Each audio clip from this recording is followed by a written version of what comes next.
Welcome to the When Disaster Strikes. I want to say a little bit about the speaker, Morris. He grew up passionate about technology and helping others. In 2000, he founded the Tabush Group, growing into the successful information technology and cloud computing company that it is today. With headquarters in Midtown Manhattan, over the years, Morris and his firm have grown with hundreds of small to mid-sized businesses, helping them utilize technology to achieve their goals. Morris has built, implemented, and supported networks for both well-established and startup companies. He has been involved in system migration, disaster recovery efforts, strategic planning, and management. Most recently, Morris led the design of an award-winning private cloud and virtual desktop infrastructure. Today, Morris oversees all aspects of firms, business, and clients, ensuring that the Tabush team focuses on delivering outstanding service to clients, allowing organizations to focus on their business. He has a Bachelor of Science degree in Information Systems from Yeshiva University and has presented to groups nationwide and written content on topics such as IT management, security, disaster preparedness, and cloud. He has been quoted in the media numerous of times on both IT and business topics. I'd like to introduce Mr. Morris Tabush. Excuse me. Thank you so much, Kenny.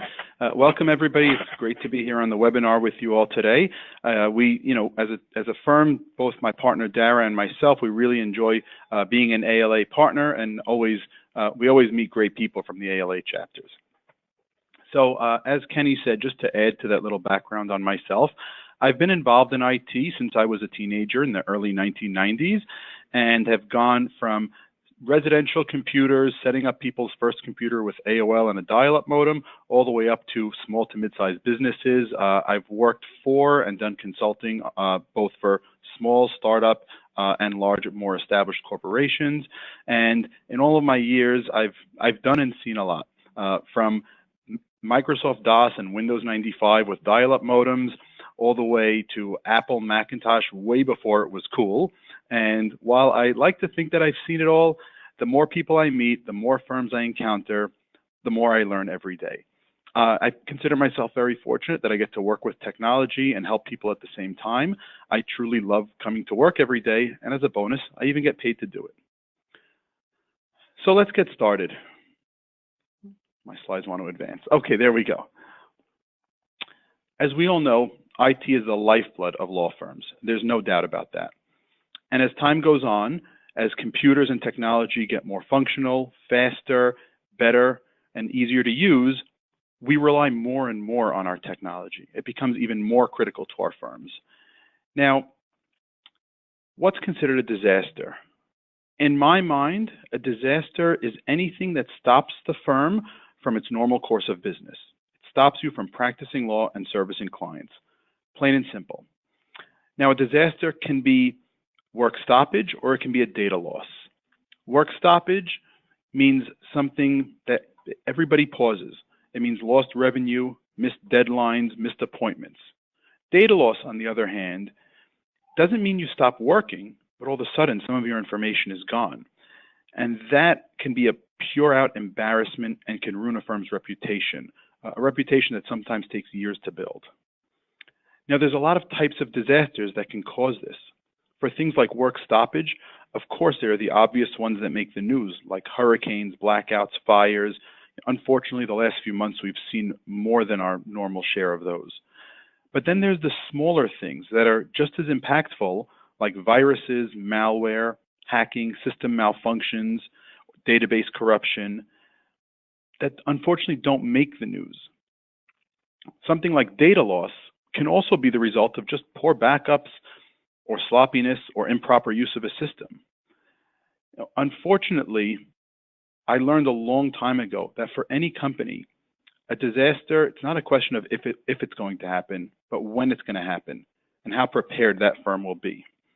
Just a quick story. About 13 years ago, a school in my neighborhood called. This is a private school with roughly 2,000 children enrolled in the school from K through 12th grade. They called because they were having problems. A server had crashed and they had lost data. So they called me in to see if I can help out. Now, what turns out had happened is a hard drive on their server had crashed. And of course, they had multiple forms of backup, but for whatever reason, well, the tape drive was out for repair, the hard drive backup was having some strange problems. So while they were without backups for a few weeks, their server crashed. Now, this server happens to have their student management system on it. This is a school with over 2,000 students. I believe it's a $30 million budget, and they lost 4 months worth of data. Not just grades, but financial data.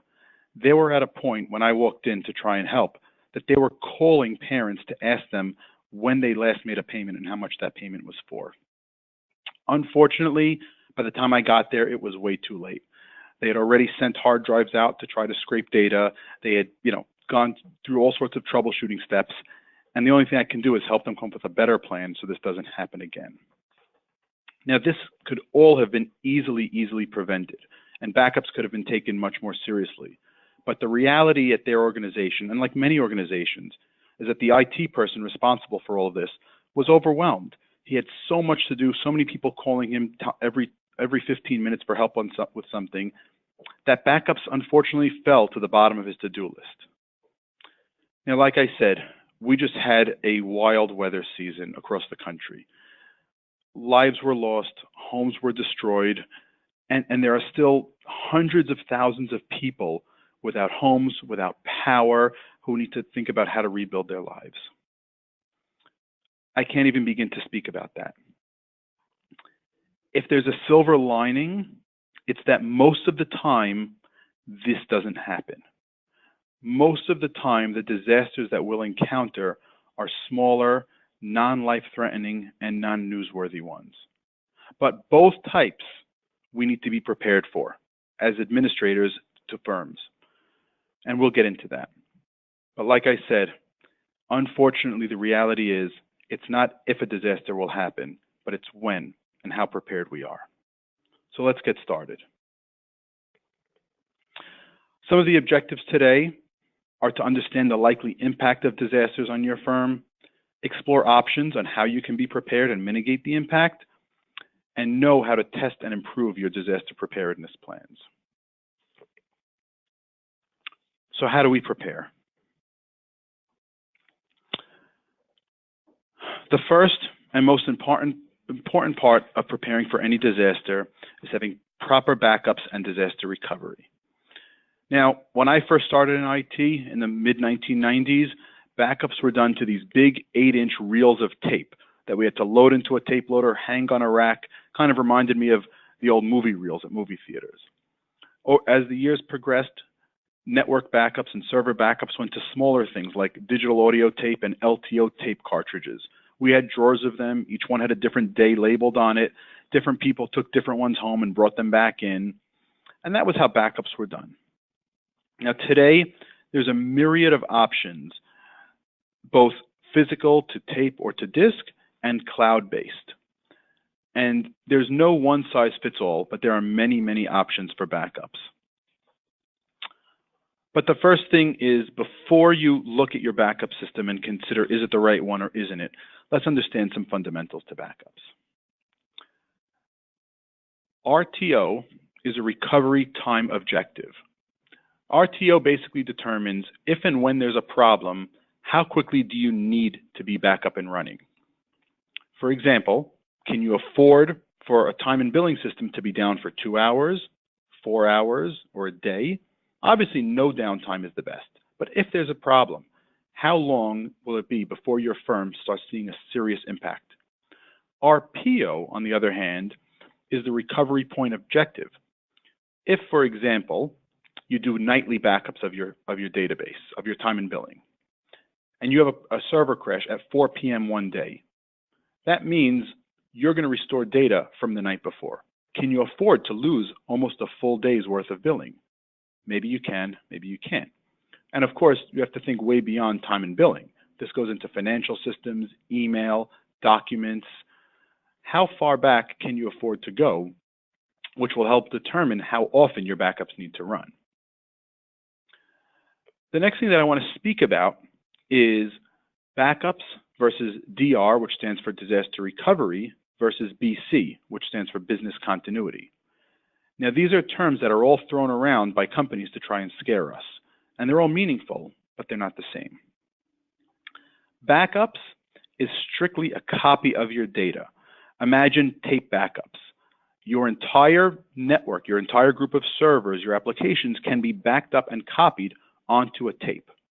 But it doesn't mean you can run from that tape. If something happens to the server, the tape has your data, but you can't operate off of it. You still need to get a new server or rebuild your current server and then restore the data from a tape. Disaster recovery goes a step further, and it's actually a copy of the entire server so that in the event of a disaster, you can get up and running much easier and faster from either a new server or a rebuilt server. So for a tape, for example, for a tape backup, you would need to rebuild your server, install the operating system, install the applications, and all of this could take a few days, and then restore your data. Whereas in the event of disaster recovery, you can actually spin up an entire fully operating server much quicker. Finally, business continuity is actually a standby copy of your systems, ready to run typically within an hour or two's notice. So again, if you have a very specific recovery point objective and a recovery time objective, if your firm can't afford to be without its systems for more than an hour, 2 hours, or 4 hours, backup is important, disaster recovery is important, but business continuity may be what's needed to keep the system up and running. Now, there are many options out there to handle these needs, and some of them do multiple functions. For example, there may be a backup system that includes business continuity features, but there may be some business continuity systems that are just a replica of your data, but they don't actually give you historical backups. For example, if you have a server in one office and it's replicated in real time to a server in a secondary office, that's really nice because you can be up and running within minutes. Maybe there's even no downtime if one server fails. But because they're replicating in real time, they're also replicating any problems such as viruses or malware. A backup system, on the other hand, allows you to reverse back in time. So if there's an infection or if there's hacking, you can actually rewind back to before that problem happened. A best practice for backup and disaster recovery is to evaluate your systems, evaluate each application that your firm uses, from time and billing to case management to financials to email to anything else, and think about it. Who runs these applications? Who's responsible for them? Where do they live? On which servers? And what's our plan if we have a problem with this application? And again, a problem can be that it simply won't open, that it's giving an error message, that the data got corrupt, that the entire server has a problem, or that the entire site has a problem. I'm going to pause for a minute in case anybody has any questions. Feel free to put them into the question section on the sidebar, and we will be having a Q&A session at the end of this presentation.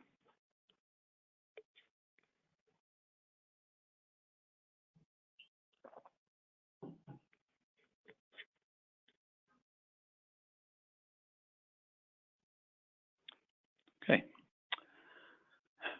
The next part about disaster preparedness that I want to speak about is remote access.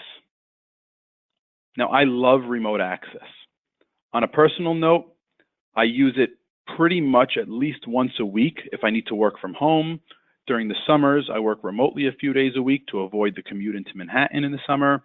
I can't even tell you how many times remote access has saved my own personal butt. It's useful for so many scenarios. So when you're buying or building a remote access system, what's very important to consider is how often it will be used, for example, and how many people will use it. For example, will it only be used by a few employees who need to work from home at nights or a few days a week? Do you have permanent remote workers? Or is it going to be for an emergency situation only? Furthermore, which applications need to be available through this remote access system? Maybe just a few corporate applications, or maybe you need to give users full access to their entire desktops with any custom programs or non-standard things they may be running. And most importantly is security concerns. How will this system be secured? Both from ex-employees, from any snoopers or hackers that might be on whatever remote networks the users are on. Is it going to sit behind a VPN? Is it going to require two-factor authentication? In many cases, log me in on a few computers may be suitable for remote access if it's just for random use. Now, remote access is really great for inclement weather like snowstorms, which up here in the Northeast, unfortunately, we get those a few times a year. We get transit shutdowns, we get traffic, and sometimes it just makes sense for people to work from home. One of the concerns, however, is if remote access is provided by a system like Citrix, and Citrix is not used that often by many of your employees. For example, they work at their normal PC every day, but Citrix is only for an emergency. When there's a big event like a snowstorm, they might not be able to get into Citrix. Maybe they haven't used it in months. They forgot their login. They forgot how to install the application on their computer. Or maybe Citrix doesn't have exactly what they need. It has the corporate shares and a few corporate applications, but it's missing their personal documents, or it's missing some specific apps that they use that were not installed in the Citrix server. In some scenarios, we've seen where Citrix or a similar system is provided only for emergency purposes. The problem is, it wasn't kept up to date with the rest of the company applications. So for example, a new time and billing system was installed, but it was never deployed on Citrix. Or some new users were added to the firm, and those users were never added onto the Citrix system. So they're unable to use it. Another thing to keep in mind with any remote access system that's based in your office, whether this be Citrix, a terminal server, even something like Log Me In or Go to My PC, these require your office being up and running and functioning at all times. If there's inclement weather that causes a power outage or an internet outage at your office, the system goes down with it.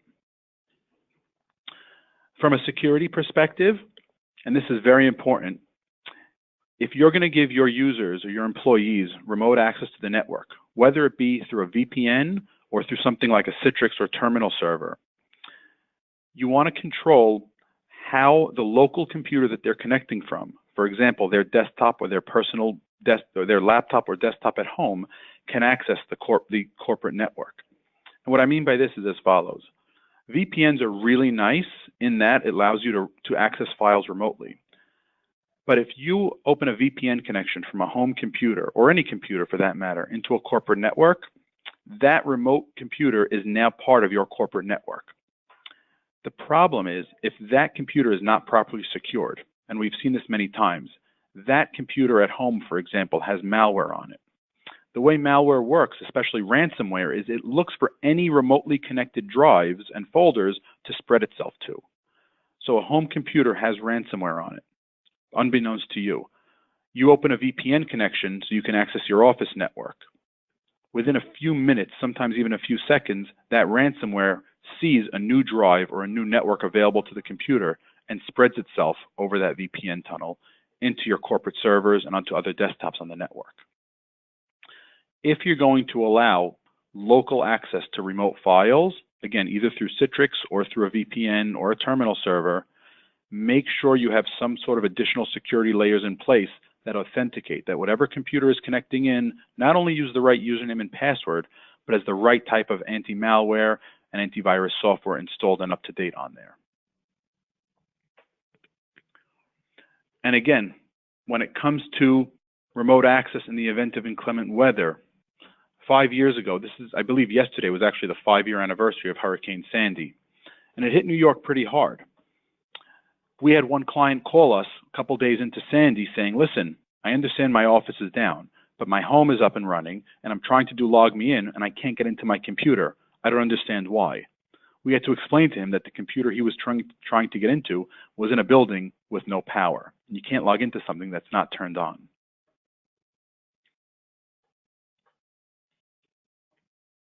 Once again, before we advance, if anybody has any questions, please throw them into the questions panel so we can address them after the webinar.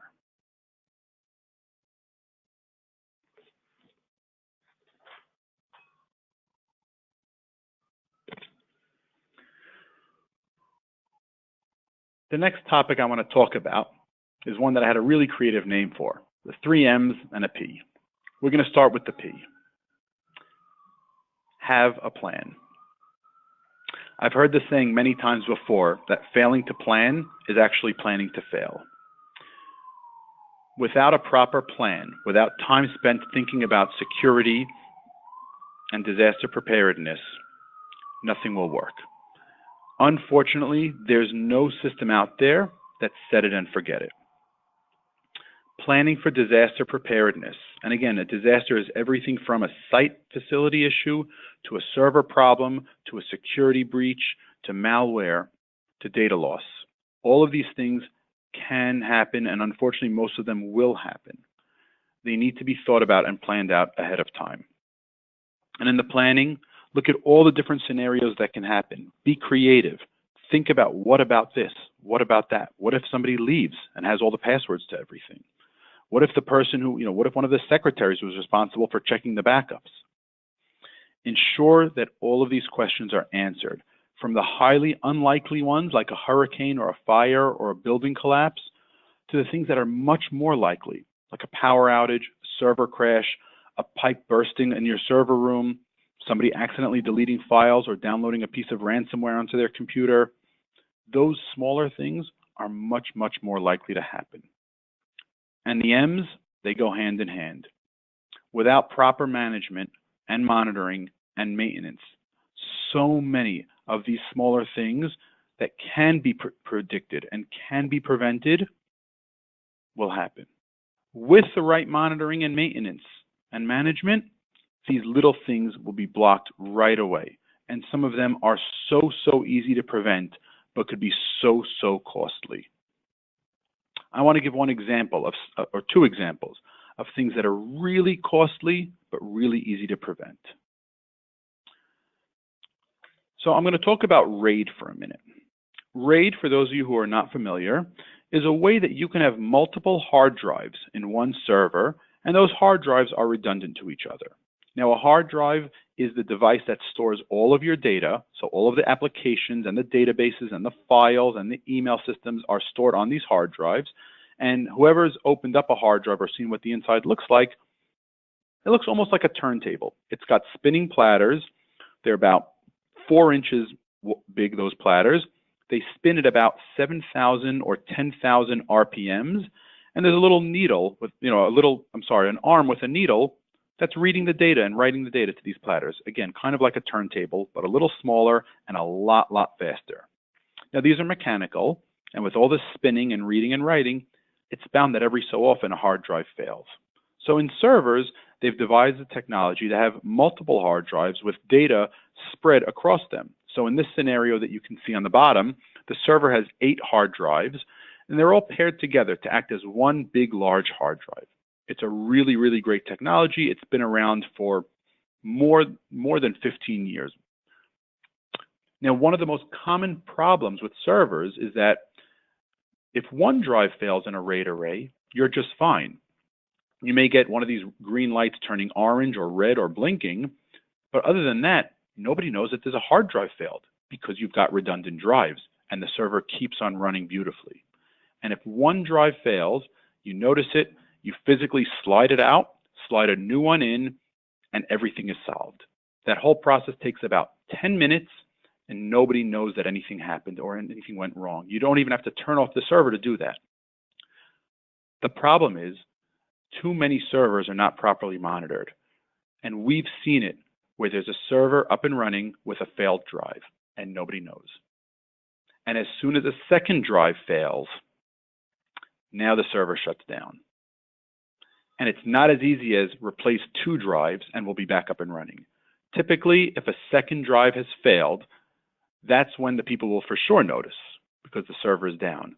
And you're then looking at a few days worth of work to try and rebuild the data, eventually give up, buy new hard drives, and reinstall everything from scratch. and hope that you have really good backups. This is actually exactly what happened to this school, and we've probably come across in my career about 5 to 10 other instances where we've been called in to help rebuild a failed RAID array. There are systems out there. In fact, most servers come with the ability to manage and monitor the RAID array. So if one hard drive fails, the server may sound a physical alarm. It may send off emails to somebody. It'll tell you, hey, one drive has failed, do something about it. And if you do something about it, great, you're back up and running in no time. In fact, you've always been back up and running. If 2 drives fail, and again, in some situations, RAID is built that 2 drives can fail and it's still alive. But if too many drives fail and nobody noticed it, you could have prevented that so easily. If nobody's sure if they're doing this, take a look at your server, ask your IT person, hey, are we set up to know if there's a RAID failure on one of our servers? The next thing I'm going to speak about, again, which can be so easily prevented, is an internet failure. Now, we're going to talk about the cloud in a minute, but whether you use cloud or you don't use cloud, or you're not sure if you use cloud, we all rely on the internet to do our businesses. Whether it's to send emails, to access financial and banking systems, to share information with clients, we pretty much live and breathe on the internet. And any internet line, I don't care who the provider is, how fast it is, any internet line can go down, and probably will go down at the worst possible time.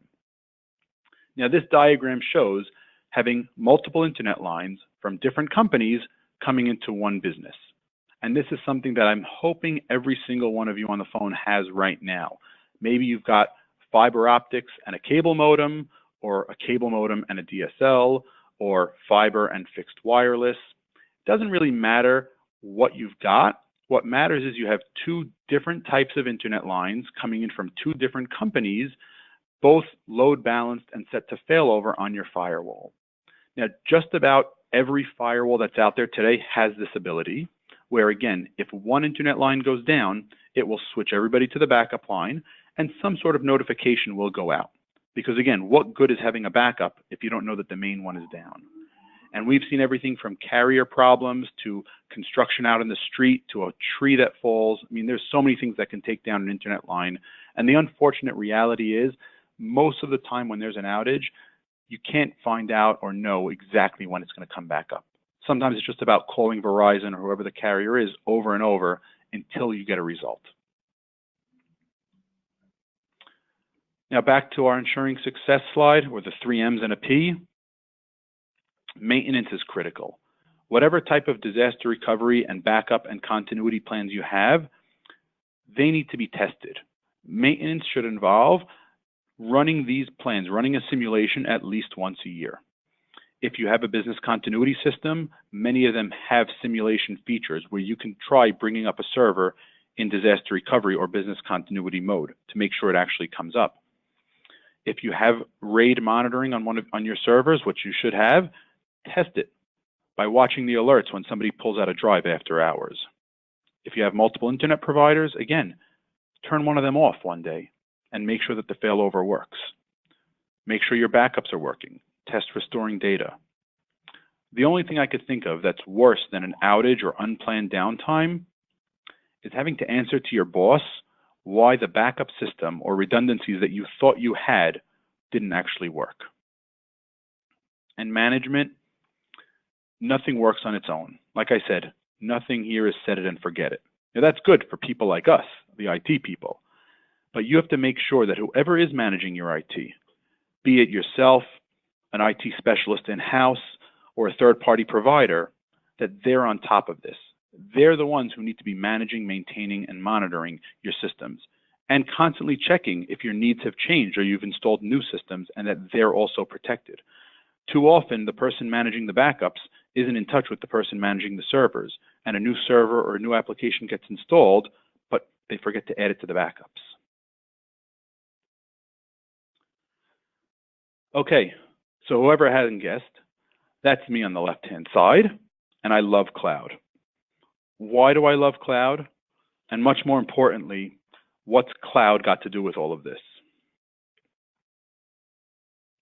So I love cloud because over the last 5 years, cloud computing, especially for law firms, has gone from so-so to good, and today to great.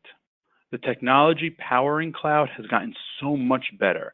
Companies have invested billions of dollars building great products in the cloud. Connectivity to the cloud, meaning internet connectivity, has gotten cheaper, faster, and more reliable. Heck, today in 2017, my iPhone sitting on my desk has a faster connection to the internet than our entire office did 10 years ago. And when it comes to disaster planning, cloud can be a big, big help. Firstly, if your systems are in-house, assuming you've got servers and applications running within your walls, there are many cloud options for protecting those. So rather than having to rely on tape backups and people swapping out tapes or hard drives and carrying them home, there are products like Datto and eFolder for disaster recovery, business continuity, and offsite backup. As far as email goes, there's systems like Mimecast and Proofpoint, which not only provide email security in the form of spam and virus filtering, but continuity, so that if your Exchange or whatever server you have, or even if your third-party cloud provider were to go down, your users can still send and receive email using these secondary systems. Now, another option, of course, is to move certain systems to the cloud. After all, if you've got software in the cloud, you're not really worried about disaster recovery or protection or backups. You leave that to the cloud provider. The problem is this may be a lot easier said than done. A move to the cloud can be great, and like I said, I love cloud, but it's got to be very carefully planned and executed. Certain moves, like let's say Office 365 for email, can be virtually seamless to your end users because they just keep using Outlook like they always have. Maybe moving your phones to the cloud to a voice over IP provider can also be pretty much straightforward because at the end of the day, we pick up the phone, we make calls, we receive calls. What that phone looks like doesn't always make such a difference. But other things, like moving to a cloud-based document management system or time and billing or case management, those typically involve a completely new system with a new interface, new functionality, converting the data, training the users, and are much more complicated than the first few things I mentioned. So moving to the cloud should not be done just for the sake of disaster recovery because in some situations, it's extremely complicated and involved. But it should definitely be considered. Cloud should definitely be part of every firm's IT planning and strategy, if it's not already. Now, some people fear the cloud. I'm going to stress on everybody, if you're one of those who fears the cloud or think cloud's not reliable or cloud is not really for businesses like yours, think again. Cloud is here, it's growing, and it's getting better every single day. It's still somewhat of a new concept to many non-technical business owners. After all, for the last 30 years, we were all so used to keeping our IT assets and our software and our information within our walls on servers that we can see and touch and feel. And now there's this new notion of putting them out there somewhere and accessing them over the internet. And while not all cloud vendors are the same, and there are no standards and no regulations for cloud, most cloud vendors will do a much better job of protecting and securing their systems and your data than you will ever do on your own systems. Oftentimes, there's a very significant return on investment due to the economies of scale. And from a development standpoint, most companies these days in 2017 are putting all of their development resources into building better cloud products, not building better on-premise products. But like I said, why do people fear the cloud? Because it's different. People fear new things, and over the last 100 years, some of the new things that people have feared as times went on were flights over the Atlantic Ocean, automatic elevators. Even 15 years ago, many people were scared to use their credit card online to make a purchase. Today, it's self-driving cars, which I've never been in one, but they sound pretty cool. But they're still from the future, if you ask me. But over time, the comfort level with each of these technological advances has increased, and people realize that the new way is often better. And cloud, for the most case, is more stable, more secure, and more cost-effective. If done wrong, it will stink, but so will an in-house IT system. If it's done right, it can be great. And it's just a matter of time before more and more people are adopting cloud.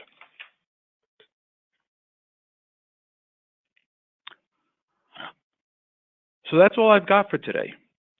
Before we go into Q&A, again, let's just face the reality that as humans, our biggest challenge is that we're reactive. Too many people put in smoke detectors after their neighbor had a fire, or an alarm system after somebody's been robbed. Putting a DR system in place, and more importantly, thinking and preparing for disasters, is a thankless job. At best, it'll work, and everybody will say, huh, it's a good thing it worked. But when it saves your firm, don't expect a thank you or a thumbs up. I wish I could tell you otherwise, but I've done enough of this to know that it's one of those things that's thankless. But disasters come in all shapes and sizes. We've seen them happen too much lately, and most of the time, they come as a surprise. They sneak up on us without any warning. So if I can leave you with one thing, it's please take a few hours, look at your systems, make an investment, and be prepared. It's not easy. We all have more than enough work on our plates without this, but it's an investment that I can almost guarantee will pay for itself. I can't tell you how many times over it will, but it will. Thank you so much, everybody, for your time. Thank you to Frank and Kenny for organizing the webinar and for having me. I really appreciate this opportunity. The partnerships we've built, the relationships we've built with the Capital chapter are tremendous. My partner, Dara, who's down in DC very often, tells me all about some of the people he's meeting, and he has met many of you, and I hope you can meet him at the upcoming events. I believe he's going to be down for your upcoming luncheon in November. Thank you so much, and Kenny, if you want to open it up to some questions now, we can go ahead with that. Okay. I have a question.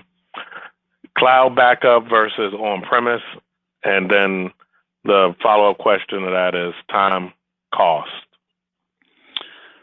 Okay, so obviously there's no one-size-fits-all, but for the most part, and I think, Kenny, is there some feedback coming in from your phone? Oh. That's better. So, okay, cloud versus on-premise. For the most part, cloud backups can be done in minimal time, meaning typically a cloud backup works as follows. A full backup of all of your data is first performed. And very often that'll be done physically, meaning it's called a seed backup. So the provider will ship you a hard drive or a device to connect to your network. A full backup is done to that device. You ship it to them. They upload it to the cloud. And then all your server or your network is doing is sending over the changes every night. And it might not be every night. It might also be during the day.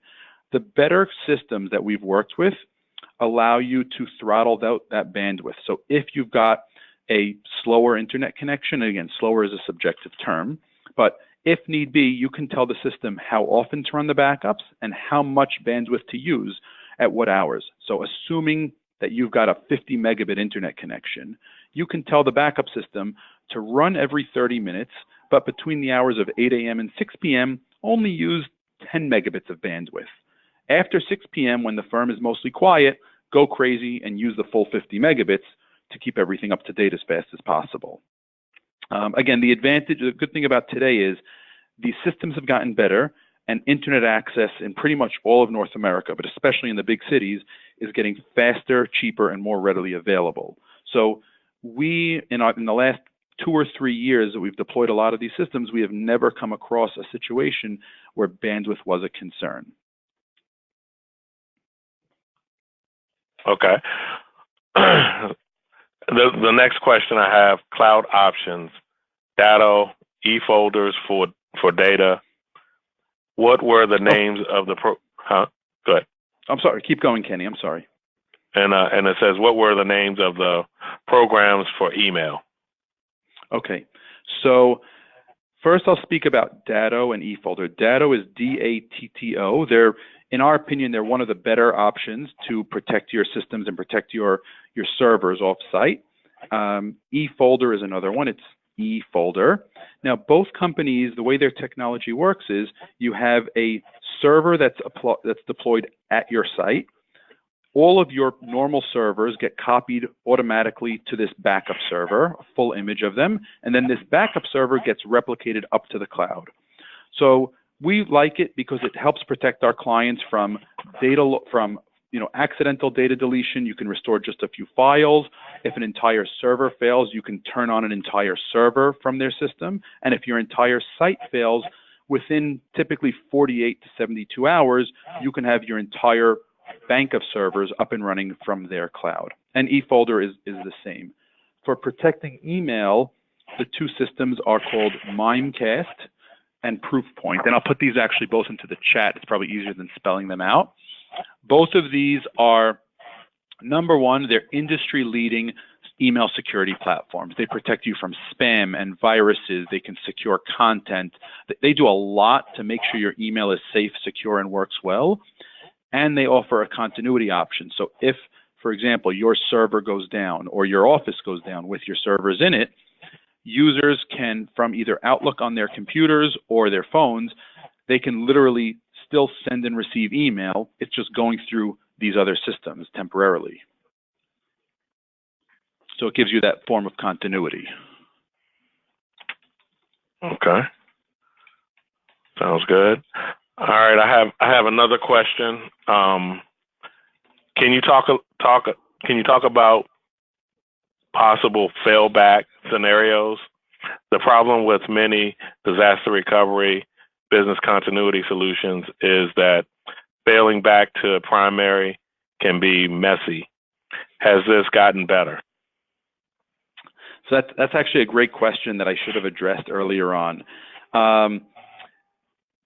Failing back is actually usually harder than failing over. So for example, you're failing back to clarify for anybody, let's say a server crashes. You've got to spin up the backup server in the cloud. That might take a little bit of time, and now everybody's running on the backup server.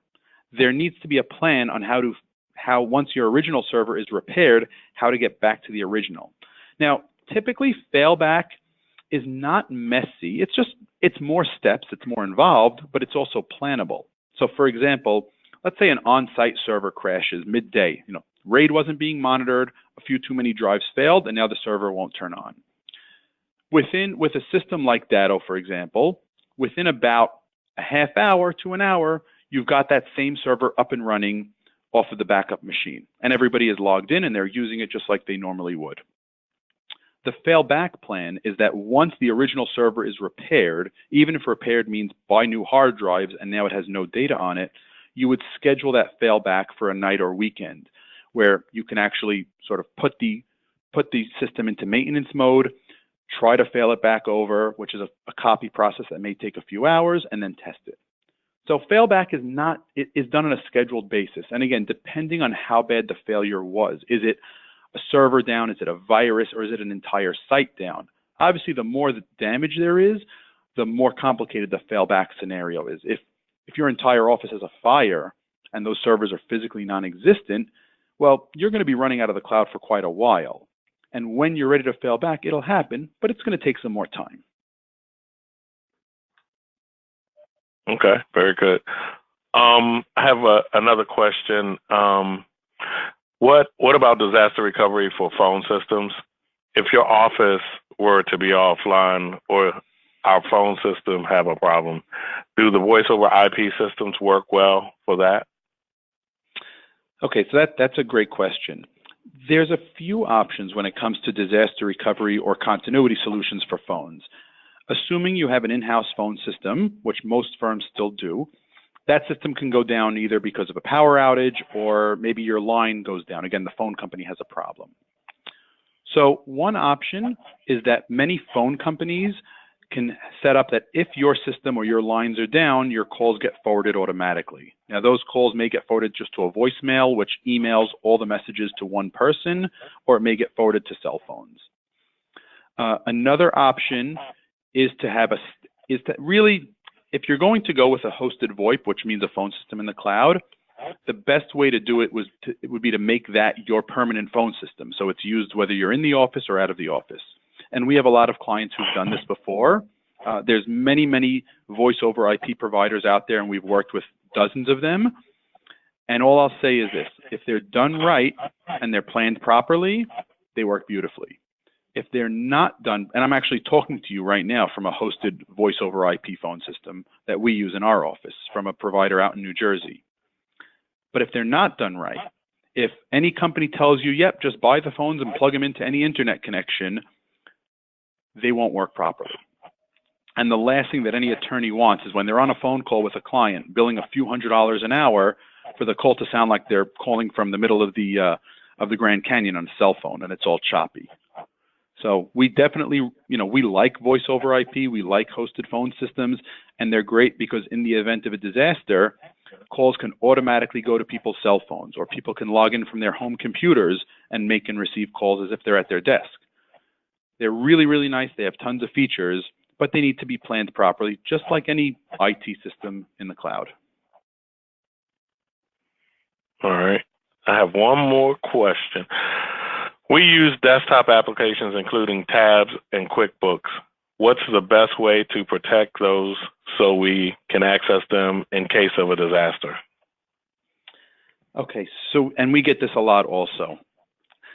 When you're talking about desktop applications, you have really a few options. Obviously, you can look at something like a LogMeIn or a Terminal Services, which requires that people are trained and reminded how to use it because they may not use it too often.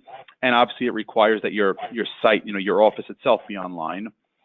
Another option is to move your entire desktops into the cloud. That's something that has been pretty popular over the last few years, and kind of like moving a phone system into the cloud or moving email or moving just one application, there are companies who are actually moving entire desktops in the cloud so that users access their desktop from any device, be that a computer, a laptop, an iPad, and when they do that, all of their applications, their tabs, their QuickBooks, their Microsoft Word, whatever they may use, come in from the cloud. And that's another thing that we actually have done ourselves. All of our desktops sit in the cloud.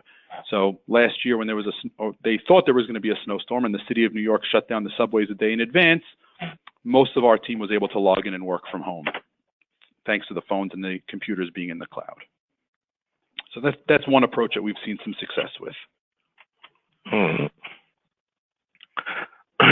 All right, so you mentioned backup and disaster recovery systems. Does Backblaze count as a disaster recovery? Backblaze, I'm sorry, No, keep going, Kenny. Okay, so to the best of my,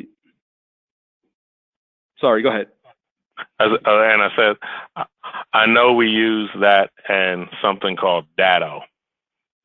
Okay, so Datto, like I mentioned, does provide backup and disaster recovery and even business continuity service. It's it's a vendor that we've been working with, and they're a really good company. Backblaze, from what I know, does backup of your files, meaning it does keep a copy of every file in the cloud, but it does not give you full continuity or disaster recovery. And what I mean by that is, if your systems were to be down for any reason, you can get files from Backblaze, but you can't actually work from Backblaze. In order to work, you would need to first build a new system and bring your files back down. And again, there might be different levels of Backblaze, but that's the one that I'm most familiar with. It is very inexpensive, and we do have some clients that use it. So I don't know if you answered this question, but how often should you test your business continuity and disaster recovery plan? So that really depends on the firm. We recommend at minimum once a year, ideally twice a year. More than that, if you're testing it twice a year and you've got a good comprehensive checklist on how to test and what to look for, twice a year is ideal. And obviously those tests should always be performed out of normal business hours. But if twice a year is too heavy on your budget or on your resources, too taxing, minimum once a year.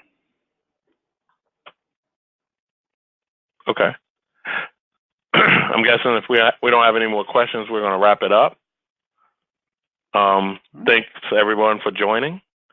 Do you have any final words, Morris? No, I mean, my final words are, again, thank you everybody for your time today. I hope you got a lot out of the webinar. My partner, Dara Fitzpatrick, will be at your upcoming luncheon. I think it's sometime in mid to late November. And I'm going to also, if my schedule permits, I'm going to try to join him there as well. But thank you again, and thank you so much, Kenny, for moderating today. All right, great. Thank you. Take care, everybody. Bye-bye. All right.